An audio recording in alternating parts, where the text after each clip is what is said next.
The letter was printed on hospital letterhead, my grandmother's hospital, the one I had driven to every single week for 11 years, the one whose leaking roof I had personally arranged to fix, the one whose staff knew my name before they knew my cousin Priya's. The letter said my temporary administrative contract was being discontinued effective immediately, and it was signed by Priya Anand, Director of Operations, Founder's Representative. I read that last part 3 times. Founder's Representative. My grandmother, Dr. Mira Anand, had built that hospital with her own hands in 1979, and she had been gone for exactly 4 months. 4 months. And already someone had decided what the founder's legacy meant, who it belonged to, and who needed to be removed from it. The worst part was not the letter. The worst part was that I recognized the office printer font because I had been the one who ordered that printer 2 years ago. Before this story goes any further, I want to ask you something honest.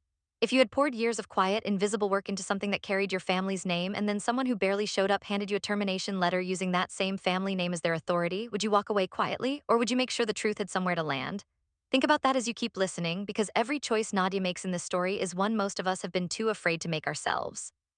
Nadia was 34 years old, and she had never once in her adult life asked anyone in her family for a favor she had not already earned. That was not pride talking. That was just the pattern she had lived inside for so long that she had stopped noticing it as a choice. She was the one who showed up. She was the one who stayed late. She was the one who answered the phone when everyone else let it ring. And she was the one who drove to the hospital at 11 o'clock on a Tuesday night when the backup generator failed and no one on staff could reach the facility's manager. She did not do these things because she was paid to. She did them because the hospital was not just a building. It was her grandmother's life's work, and as long as Mira Anand was alive, caring for that hospital felt like caring for the woman herself. Dr. Mira Anand had opened the Anand Community Health Center in a small city in the late 1970s when female physicians were still a quiet shock to most people in that region. She had trained abroad, returned home with a single suitcase and a borrowed loan, and converted a half-broken colonial-era building into something that actually helped people. She charged what patients could pay. She hired local nurses when bigger city hospitals turned them down for being too rural, too old, or too unpolished. She trained young doctors who had no connections and gave them a place to grow. The hospital became something real because she refused to let it be anything less. Nadia had heard all of this from the time she was small enough to sit on her grandmother's lap during evening rounds, watching the older woman move through the corridors with a slowness that was not weakness but attention. Mira saw every face, she knew every name. She had a way of listening to people that made them feel like their pain was the only thing in the room worth addressing. Nadia's mother, Sonal, was Mira's youngest daughter. She had married a quiet engineer named Vikram and moved 2 cities away when Nadia was still in primary school. They were not absent from Nadia's grandmother's life, but they were not present in the daily practical way either. Sonal sent cards on the hospital's anniversary. Vikram fixed things when he visited, but neither of them had the kind of relationship with the hospital that Nadia had built on her own over time. Nadia had studied health administration partly because she loved the work and partly because being useful to her grandmother's institution felt like the most honest thing she could imagine doing with a degree. After she graduated, she had moved back to her grandmother's city and taken a junior administrative role at the hospital at a salary that was below what the job market would have offered her elsewhere. She never complained about that. She told herself the access was worth more than the money, and for a long time she believed it. Priya Anand was the daughter of Mira's eldest son, Rahul. Rahul had moved abroad decades ago and had built a comfortable life there, but he and Mira maintained a warm enough relationship at a distance. Priya had grown up in that foreign city, had an international business degree, and had come back to India briefly twice in Nadia's memory, both times for family weddings. She was polished. She spoke with a slight accent that shifted depending on who she was speaking to. She had sharp opinions about everything and the confidence to state them without pausing to check whether anyone agreed. Nadia had not disliked Priya as a person, a distance. They were cousins. They exchanged birthday messages and occasionally commented on each other's photographs. But Priya had never once set foot inside the Anand Community Health Center before Mira's health began to decline. That was when everything changed. When Mira's Parkinson's diagnosis moved into its more difficult stage, and it became clear that someone needed to be named as the operational steward of the hospital while the board worked on a longer-term governance plan, Priya arrived. She arrived with luggage and a confidence that Nadia could not quite name at first, but which she later recognized as the confidence of someone who has already decided they are the most important person in any room they enter. Priya moved into Mira's guest bedroom. She started attending board meetings. She introduced herself at staff events as the founder's granddaughter, which was technically accurate, but which landed in a way that felt like a title being claimed rather than a relationship being acknowledged. Nadia watched this from the side, busy with actual work, telling herself that more hands were a good thing and that Priya cared about their grandmother even if their ways were different. Mira passed away on a Thursday in February. She was 81 years old. She had been declining for 8 months by then, and her death, while devastating, was not a shock. What shocked Nadia was what happened in the weeks immediately following the funeral. She had expected grief, she had expected paperwork, she had expected difficult conversations about the future of the hospital. What she had not expected was how quickly Priya moved, and how completely no one in the family seemed to notice the speed. Within 10 days of the funeral, Priya had called a meeting with the board that Nadia was not invited to. Nadia found out about it not from a formal notification but from the hospital's administrative secretary, a woman named Deepa who had worked at the institution for 22 years and who had the slightly guilty look of someone who had only just realized they were watching something unfair happen. Deepa told Nadia quietly in the hallway outside the filing room that the meeting had been about operational authority and that Priya had brought a document with her. A document, Deepa said, that apparently gave Priya the right to make decisions on behalf of the founder's estate. Nadia nodded, thanked her, and went back to her desk. Then she sat there for a long time staring at the spreadsheet she had been updating and feeling something cold settle into her chest. She told herself she was overreacting. She told herself that Priya was probably just trying to help, that family grief made people move in strange directions, and that the board would keep things balanced. She told herself all of this for 3 more weeks while she continued doing her job, answering her emails, coordinating the hospital's quarterly supplier review, and filling in the gaps that appeared everywhere in the weeks following a leader's death. Because grief does not pause operations, and Nadia had never been the kind of person who waited for someone else to notice a gap before filling it. The letter arrived on a Monday. It was slid under the door of her shared office at 8:15 in the morning before most of the administrative staff had arrived. The envelope had the hospital's official seal on it, and Nadia had opened it the way she opened all hospital correspondence, with routine attention. By the time she reached the bottom of the page and saw Priya's signature and the title beneath it, her hands had gone still. She read it twice. Then she set it on her desk very carefully, as if it were something that might break if she handled it too quickly. The letter was not legally complex. It told her that her temporary administrative contract was being concluded as part of a restructuring effort intended to align the hospital's operational staff with the new management direction being implemented by the founder's representative. It thanked her for her contributions. It included a standard end-of-contract notice period of 14 days. 14 days. Nadia had been working at this hospital for 11 years. She had taken that first junior role at a below-market salary and had never once put in a formal complaint about the pay structure, never once demanded a title review that her actual responsibilities had long since outgrown, never once used her family connection to the founder as a negotiating chip. She had just worked. And now she was being told she had 14 days.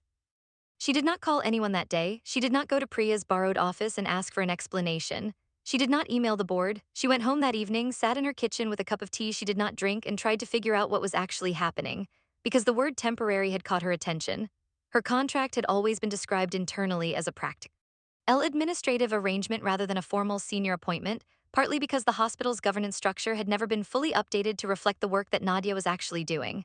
She had accepted this informally years ago with a quiet understanding that she was family, that her role was understood, and that formal titles were a bureaucratic concern she could address later. Later had never come. And now the word temporary was being used to end her entirely. What Nadia did that evening was not dramatic. She opened her laptop and she started making a list, not an emotional list, a factual list. She wrote down every project she had initiated at the hospital in the past 11 years. She wrote down the names of every supplier relationship she had built personally. She wrote down the details of the renovation project she had managed 3 years earlier when the hospital's East Wing had needed urgent structural repairs and the board had been paralyzed by the cost estimate. She had been the one to find a contractor willing to phase the work over 18 months. She had coordinated every single phase herself. She wrote down the names of the 3 grant applications she had researched, drafted, and submitted that had brought the hospital funding for its maternal health unit. She wrote all of it down and then she sat back and looked at what she had made, and what she saw was not just a list of work. What she saw was a map. A map of everything she had built inside a place that now had someone else's name signed at the bottom of a letter telling her to leave. Then she opened a different folder on her laptop. This one she had kept for years out of personal habit, not strategy. It contained copies of emails, project approvals, and budget authorizations that she had saved as a kind of personal record of her own contributions, the way some people keep a work journal. She had never planned to use these documents as evidence. She had saved them because she was organized and because she liked having a clear record of what she had done. She scrolled through them for 2 hours that night, and by the time she closed the laptop, she had a much clearer picture of what the next several weeks were going to require from her. She did not sleep well, but she woke up knowing what she needed to do first. The next morning, Nadia went to work as if nothing had changed. She answered her emails. She joined the weekly supply chain call. She made notes for the upcoming pharmacy contractor review. She did her job exactly as she always had because her notice period was still active and she was not the kind of person who stopped working just because the situation had become painful. But she also did one other thing that morning, quietly and without telling anyone at the hospital. She called a lawyer. Not a dramatic lawyer, not an aggressive one. A calm, experienced woman named Ritu who had handled the estate of a friend's family member 2 years earlier and who Nadia had kept in her contacts for no particular reason. She called Ritu and asked if she could make an appointment later that week. Ritu called back the same afternoon and they met 2 days later. Nadia brought her folder. She laid out the facts as clearly as she could without emotion because she had practiced that. She explained the history of the hospital, her role, her contract structure, the letter she had received, and the document that Priya had apparently shown the board. Ritu listened carefully and asked specific questions. What exactly did Nadia's contract say? Had Nadia ever been formally identified in any hospital governance documents? Had Mira ever communicated anything in writing about Nadia's role or about her intentions for the hospital's future leadership? Had there been a will, and had Nadia seen it? The will question stopped Nadia. She admitted she had not yet seen Mira's will. She knew there was one, or at least she had assumed there was one. Mira had been a careful woman. She had always been organized about her affairs. But in the chaos of the weeks following the funeral, no one had formally sat the family down and gone through the will together in the way that Nadia had vaguely imagined would happen. She had been waiting for that conversation. Now she wondered if it had been deliberately not held in front of her. Ritu told her to find out about the will as quickly as possible, not aggressively, just factually. It was relevant to everything else. Nadia went to her mother that weekend. Sonal was back in her own city, still processing grief in the quiet way that quiet people do. Nadia sat across from her mother at the kitchen table and asked her as gently as she could whether she had been told anything about the will. Sonal looked at her daughter for a long moment and then she said something that changed the temperature of the entire conversation.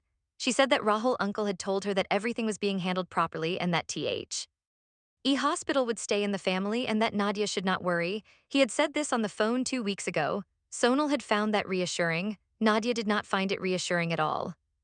She asked her mother if Rahul had mentioned anything specific. Any documents, any legal arrangements, any formal meeting about the estate. Sonal said he had mentioned something about a power of attorney arrangement that Mira had signed in her final months when her ability to manage affairs had become limited. He had said the arrangement gave him authority to act on her behalf and that he had passed a portion of that authority to Priya so that the hospital would have someone present to manage things. Nadia sat with that for a moment and then asked her mother very carefully when exactly Mira had signed this arrangement and whether Sonal had been informed or consulted at the time. Sonal had not been informed. She had not been consulted. She had found out on the same phone call 2 weeks after the funeral. Nadia drove home that evening feeling something she could not quite name. It was not anger yet. It was something more specific than anger. It was the feeling you get when you have been looking at a picture and thinking it is one thing and then you tilt it slightly and realize it is something else entirely, and you understand that you were not confused because you were foolish. You were confused because someone arranged it that way. She called Ritu on Monday morning with the new information. Ritu said they needed to look at 3 things. First, the power of attorney document itself. Second, Mira's actual will, which needed to be formally located and read through proper legal channels. Third, any documentation related to the hospital's ownership structure because the Anand Community Health Center was not a purely private business. It had a charitable trust registration that dated back to its founding, and the question of who actually controlled the institution was not necessarily the same as the question of who held family authority over the founder's estate. That last part landed for Nadia in a way she had not expected. She had always thought of the hospital as her grandmother's, and in an emotional sense it was. But she realized she had never actually examined the formal legal structure of the institution the way you would examine a document. She had worked inside it for 11 years without ever needing to understand its legal bones. That was about to change. Ritu made a formal request for the charitable trust registration documents, the most recent trustee listings, and the hospital board's composition records. These were not secret documents. As a registered charitable institution, the hospital was required to maintain accessible governance records. Nadia also quietly reached out to 2 long-serving board members she had built genuine professional relationships with over the years, not to complain or campaign, just to listen. She asked each of them, separately and calmly, how they were finding the transition period, whether they felt the board had enough information to make decisions, and whether there was anything she could do to help stabilize operations during what she acknowledged was a difficult time. Both conversations were informative. The first board member, a retired physician named Dr. Suresh who had known Mira personally for 40 years, was careful in what he said but warm in how he said it. He told Nadia that the board meeting Priya had called had been presented to them as an urgent operational matter. that the document Priya had brought was described as giving her the authority to make staffing and contractual decisions while the estate was being settled. He said he had asked whether the wider family had been consulted and had been told yes. He had assumed that was true. He paused, and then added that he hoped Nadia knew her work over the years had been seen and valued, and that some of the board members had found the speed of the last few weeks surprising. The second board member, a woman named Kavitha who ran a social enterprise and had joined the board 3 years ago, was more direct. She said she had voted against the staffing resolution because she felt it had been rushed and that the board had been given incomplete information. She had been outvoted. She told Nadia that if there were formal grounds to revisit the decision, she would be willing to hear them. Nadia thanked both of them and kept moving. What Ritu found in the trust documents reordered everything. The Anand Community Health Center had been established as a charitable public trust in 1979, with Dr. Meera Anand as the founding trustee and 3 community members as co-trustees. The trust deed, which was the foundational legal document of the institution, specified that the hospital's governance was to be maintained by a board of trustees who were responsible to the institution's charitable mission, not to any single family. Meera H. Ad held the position of managing trustee for decades, but that position was not automatically inheritable. It was a position of responsibility within the trust structure, and it required formal appointment by the board according to the trust deed's procedures. More importantly, the trust deed contained a specific clause about succession. In the event of the managing trustee's death or incapacity, the board was required to convene a formal meeting with notice given to all founding family members and appoint a successor managing trustee through a documented vote. This process had not been followed. Priya had presented a power of attorney that gave her authority over Meera's personal estate affairs, but the hospital was not Meera's personal estate. It was a public charitable trust. The power of attorney that Rahul held did not automatically extend to the hospital's governance structure. When Ritu explained this to Nadia, she explained it quietly and methodically, the way a careful person explains something important. She said that the board meeting Priya had called and the staffing resolution they had passed might not be legally valid, not because anyone had done something obviously criminal, but because the process had been wrong and the authority being claimed did not actually exist in the form it was being used. Nadia sat very still for a moment, and then she asked what happened next. What happened next was a formal letter. Ritu drafted it carefully and Nadia reviewed every word. It was addressed to the hospital board as a whole, not to Priya, not to Rahul. It outlined the trust deed requirements for managing trustee succession, noted that the formal process had not been followed, requested that the board confirm in writing what legal basis had been used to authorize the recent staffing resolution, and requested that a formal board meeting be convened per the trust deed requirements within 30 days. It was not aggressive. It was not emotional. It was a letter that knew exactly what it was asking and why.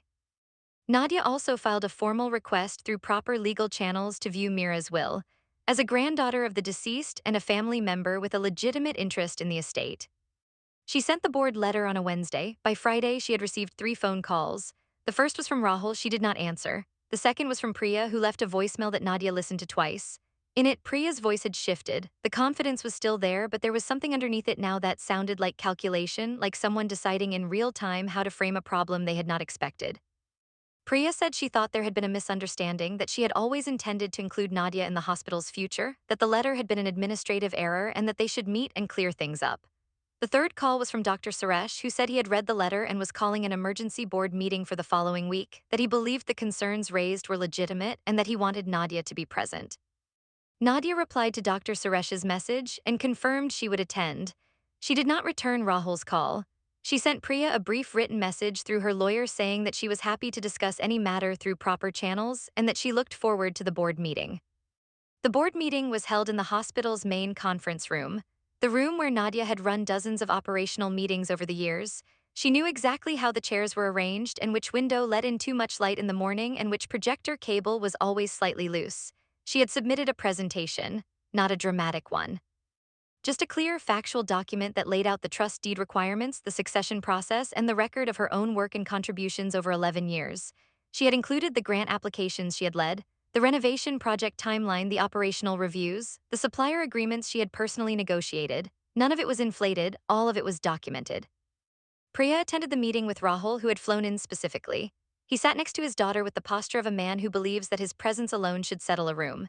He greeted Nadia warmly when she walked in, as if they were meeting for a pleasant family occasion, as if none of the last several weeks had happened. Nadia greeted him the same way. She had learned from watching her grandmother for years that the most powerful people in a room are often the ones who stay the most calm. The board chair opened the meeting formally. The letter was read into the record. Ritu, present as Nadia's legal counsel, outlined the trust deed provisions calmly and specifically. The board asked questions. Rahul attempted at 2 points to reframe the conversation away from the legal question and toward family harmony and continuity of leadership using warm language that was designed to make the legal concerns sound like personal conflict. Ritu redirected each time, gently and precisely, back to the documented requirements. Priya said less than Nadia had expected. She was watching the room the way someone watches a game they realize they may have miscalculated. The board voted to suspend the staffing resolution pending a formal review of its legal basis.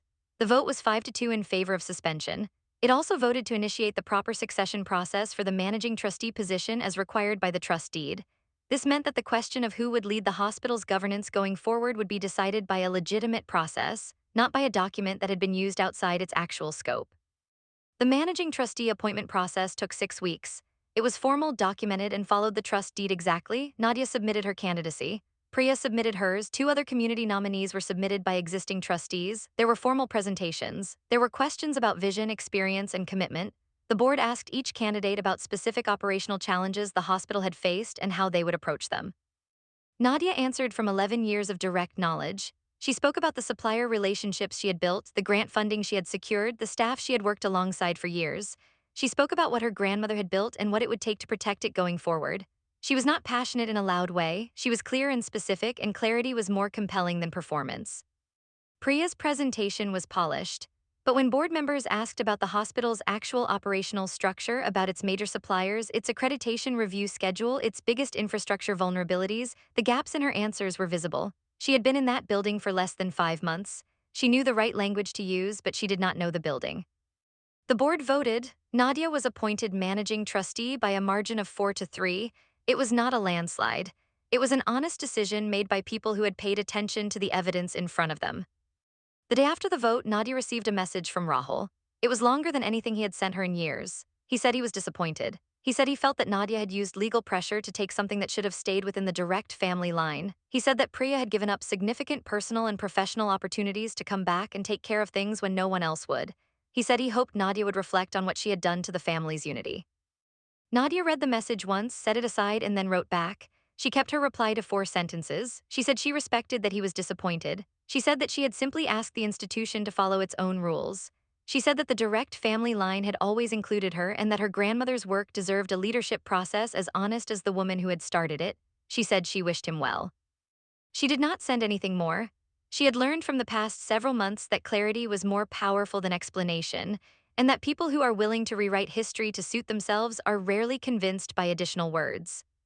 The first thing Nadia did as managing trustee was not dramatic. She called a staff meeting. She stood in the same room where the operational briefings had always been held, and she looked at the people who had kept the hospital running through the hardest months. Deepa, who had told her about the board meeting in a quiet hallway. The head nurse, Mrs. Pillai, who had worked at the institution for 19 years. The junior administrators who had continued doing their jobs while the governance drama played out above them. She thanked them specifically and by name where she could. She told them the institution was stable and that the path forward would be built on the same principles it had always been built on. She did not make speeches about family or legacy. She told them what the next quarter looked like operationally and what she needed from each team. Then she went back to her own office. The same office she had been working in for years, which had briefly been turned into a kind of overflow space for Priya's boxes and printed documents. Those boxes had been removed the previous day. The room was clean and quiet. She sat at her desk and opened the quarterly review she had been working on before any of this started, and she continued it. The hospital had a pharmacy contractor renewal coming up in 6 weeks. There was a grant cycle for rural health infrastructure that she had been tracking for 3 months. The East Wing's HVAC system needed a follow-up inspection that had been delayed during the transition period. She made a list, a practical, forward-looking list, and then she started working through it because that was what the hospital needed from her, and it was what she had always done best. Priya left the city within 2 weeks of the vote. Nadia heard from a cousin that she had gone back abroad, that she was angry, that she said the whole thing had been unfair. Nadia heard this and felt nothing particularly strong about it, not triumph, not guilt, just a kind of settled quietness. She had not gone looking for a fight, she had simply refused to leave something she had built and something that mattered. The difference between those two things was important, and she had learned to know it. Rahul did not contact her again for several months. When he did, it was a brief message on the hospital's anniversary, acknowledging the date. Nadia replied the same way she always had, briefly, warmly, and without pretending that everything was unchanged. Her mother, Sonal, called her the evening of the trustee appointment. She cried a little. She said she was proud of Nadia and that she wished she had understood what was happening sooner, that she wished she had asked more questions and been more present. Nadia told her not to carry that. She said that the situation had been built to be confusing and that the only way through it had been paying attention to the details, which she had always been good at.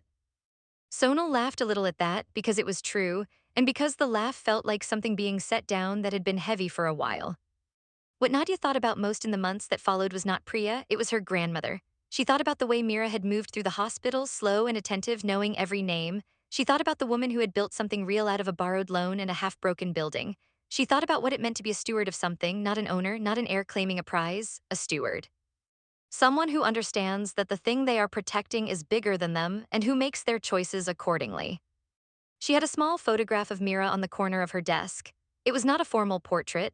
It was a candid image someone had taken during a community health camp in the early 1990s when Mira must have been in her mid-50s. She was laughing at something off camera and her hands were mid-gesture and she looked completely like herself. Nadia had found it in a box of the hospital's old files and had kept it because it seemed to belong where the work was happening, not in an album somewhere. Some days the work was hard, some days the funding was tight and the staff were stretched and the decisions did not have clean answers. Some days Nadia drove home tired in a way that went further than her body, but she always drove back the next morning. She always opened the spreadsheets and made the calls and filled the gaps. Because that was what the work required, and she had long ago decided that the work was worth it, not for anyone else's approval. Not to prove something to the people who had tried to push her out, just because it was real and it was her grandmother's and it was hers to protect. The hospital served 11,000 patients that year. The maternal health unit that Nadia's grant work had funded ran 4 outreach camps in surrounding villages. The East Wing HVAC was repaired on schedule and under budget. The pharmacy contractor was renewed with better terms than the previous cycle. The staff turnover rate dropped to its lowest in 6 years, partly because stability matters to people and people notice when the person in charge actually knows what they are doing. None of that appeared on a single social media post. None of it was photographed for a family announcement.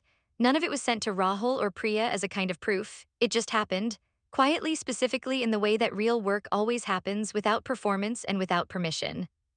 Nadia did not think of herself as someone who had won something. She thought of herself as someone who had stayed. And in her experience, staying was the harder thing and the more honest thing and the thing that actually mattered in the end. There is a moment in every important story where the person at the center of it has to decide who they are going to be. Not in a dramatic spotlight way, in a quiet, private, deeply personal way. They have to decide whether they are going to keep seeking approval from people who were never going to give it, or whether they are going to trust their own knowledge of what they have built and what they owe it. Nadia made that decision at a kitchen table with a cup of tea she did not drink. She made it slowly with a laptop full of documented work and a phone she had not yet called. She made it not out of anger, which would have made it feel temporary, but out of clarity, which made it feel permanent. That is the kind of decision that does not look dramatic from the outside, but it changes everything. Her grandmother had always said that the best way to honor a person is to continue what they started and to continue it with the same care they brought to it. Nadia thought about that line often, not as a piece of wisdom to repeat at events, but as a daily practice. Every decision she made about the hospital, she held up against that idea. Is this what the work requires? Is this what the people who come here need? Is this what would make sense to a woman who built something out of nothing because she believed it was worth building? The answer, more days than not, was yes. And on the days when the answer was uncertain, she made her best decision with the information she had, wrote it down, and kept going.